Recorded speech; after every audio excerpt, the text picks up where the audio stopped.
ivyo rero kugira tushike kuri ivyo bintu byose nge duteza kwitwararika. Icambere dutegerezwa kwitwararika amategeko y'igihugu, ko amategeko y'igihugu atubahirijwe tuzoguma muri mwe twaciyemwo aho umenga akaruta kandi karakamira. Niyo twitwararika amategeko tukamenya ko ayo mategeko twese atugenga ku rugero rumwe. Ikindi duteza kwitwararika abenegihugu, nibwo butunzi dufise, nibo batugira ivyo turi.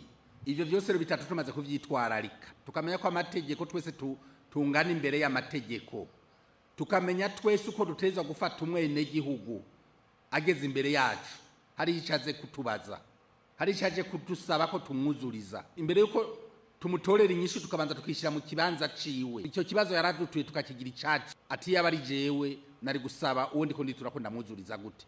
Aho tuzoba turiko turafata intumbero. Ikigira gatatu, agataka ku Burundi ko navuze ko ariko tuzohingura gashikana iki gihugu kwiterambere.